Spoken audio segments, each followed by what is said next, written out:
What's up, guys? Welcome back to the channel. This is your boy Jay Reed for Jay Reed's Love of Cars. And in this video, I am going to be showing you my new nitrous setup on my C6 Corvette Grand Sport. Let's dive right into it. Okay, so we got it all popped open and ready to go for you to see. We'll start from the back. So I went with the Nitrous Express kit, and the shop did a very good job with the installation. Real clean. We got the billet bracket. I didn't use the cheap brackets that normally come with the kits. With the billet, and it is in here all nice and sturdy. We got the bottle blanket on it right here. We got the Lightning 500 nozzle with the gauge on it right here. I can't see this from the car, so I will have to get this right before I go up to the line. So yeah, that's something to think about. Now, so this is the bottle setup. It goes to the front. Nice beefy nitrous line. Anyway, down here, this is where the good stuff starts. Down here, we have a standalone fuel cell. This is where I would be running either 104 octane C16, some type of race fuel. It'll probably be 104 octane because I'm just running 150 shot. If I ever decide to go up, I'll probably stick a little bit of C16 in there. I don't know. That is yet to be determined. So this is a custom tank. It took a while for that to come. Took a while for that to be built, which that was done prior to me even taking the car in. Got nice lines. I mean, this is just, oh, it's so stock. I need to fix that back. Need to get that back. But anyway, I love the look of this. It's all hidden away back here. I store stuff. Corvettes have two of these little slots in here. I don't even know what they're for, but they're good for storing stuff, and they are good for standalone tanks.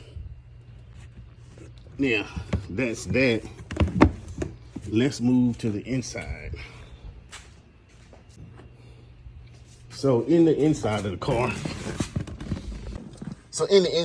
there's really not much going on, but a couple of buttons right here. We got the Nitrous Express button panel that fits nicely into my ashtray. Can't let this up and down, but who gives a rat's ass? So the way they wired it up was everything is pretty much wired up on this switch. So my nitrous is powered on this switch. My bottle heater is powered on this switch, and also the fuel pump on the standalone tank is powered on that switch. So you can't get it wrong. So I don't have to worry about, oh, did I turn the fuel on? Did I? It's just if this is on, everything is on. Long story short, this is my purge switch right here. Boop, boop, purge it. Simple as that. Which I don't know how that's gonna work. I'll have to purge it. I don't know how that's gonna work if I can't see my gauge, but I'll figure that out. Then we have the bottle opener button. This doesn't do anything because I don't have a bottle opener, so that's free. That's free for something else.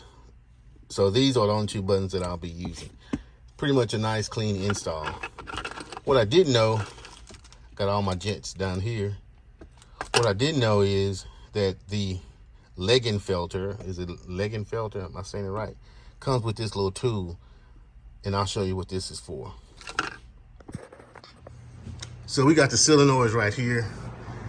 It may be like a 400 shot, but the max that we're gonna go to is a 200 shot. Right now we have 150 shot pills in here. We got the plate right here, nitrous side, fuel side over there. As you can see, that big beefy ass line just coming from the trunk. Now coming over here, well, let me show you this. Over here is my fuel regulator from the standalone fuel tank in the back. This just needs to read 60 PSI at all times. That's all I need to know. Shouldn't be any adjusting or nothing with anything in here other than swapping pills and changing timing.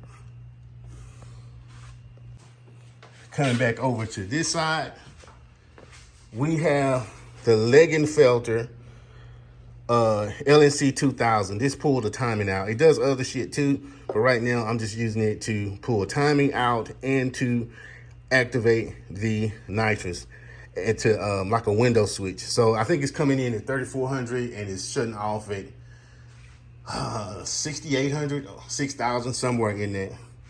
I don't really remember what he said. Down here, this is Velcroed onto the battery. So if ever I need to switch this battery, I just pop this off, lay it to the side. Same thing down here. We have the Nitrous Express Easy Maximizer. This is the nitrous controller. Basically, all this is for is to ramp in the nitrous over a period of time, with one being 1 second, half a second, 1.5 seconds.